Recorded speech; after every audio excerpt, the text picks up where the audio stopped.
लोगों ने first chapter अच्छे से पढ़ लिया हो तो आज हम शुरू करते हैं स्टेनोग्राफर में आगे शॉर्ट हैंड का सेकंड चैप्टर, जो है कि अब तक हमने रेखाक्षर बनाने सीखे थे। अब हम दो रेखाक्षरों को मिलाने के नियम, ये समझिए कि दो वर्ड मिलाकर हम जो शब्द लिखते हैं जैसे बम, तक, तल, अभी सिर्फ दो वर्ड मिलाकर लिख रहे हैं तो वो हमारा क्या है, उसके कुछ नियम हैं, तो वो नियम पढ़ते हैं। आपका पहला नियम है कि रेखाक्षरों को मिलाते समय लेखनी को ना उठाना चाहिए। इसका मतलब है कि जब आप पहला वर्ड लिख रहे हो उसके बाद आप पेन कॉपी से हटाएंगे नहीं, तुरंत बाद आपका दूसरा वर्ड शुरू हो जाएगा।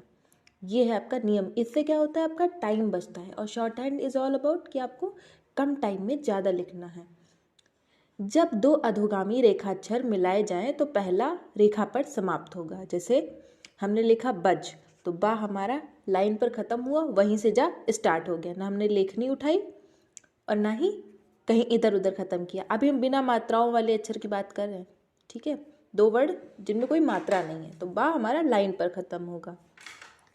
तीसरा नियम आपका कहता है कि जब एक अग्रगामी रेखाक्षर के साथ दूसरा अधोगामी रेखाक्षर मिलाया जाए तो अग्रगामी रेखाक्षर की रेखा से ऊपर लिखना चाहिए। ये समझिए कि जहाँ भी आपकी अधोगामी आ रहे हैं तो अधोगामी हमेशा आपका लाइन पर रहेगा। अगर मात्रा नहीं है तब की बात की है मैंने, अधोगामी आपका लाइन पर रहेगा। इसीलिए हम क्या करेंगे, ना को हमने ऊपर से बनाया है, तभी तो हमारा पा क्या है, अधोगामी है, तो लाइन पर आया है। अगला नियम कहता है कि अग्रगामी अक्षर पहले हो और ऊर्ध्वगामी पीछे हो तो रेखा से प्रारंभ करना चाहिए। अगर उसमें अधोगामी नहीं है, किसी शब्द में अधोगामी है ही नहीं, तो आप क्या करेंगे, अगर अग्रगामी पहले आ रहा है तो अग्रगामी को लाइन से स्टार्ट कर दें। उसके बाद आपने अपना ऊर्ध्वगामी बनाया, ठीक है, तो जैसे हमने अग्रगामी बनाया उसके तुरंत बाद ऊर्ध्वगामी ऊपर की ओर ले गए, ना लेखनी उठी ना ही नियम टूटा, तो आपका ये वर्ड बन गया।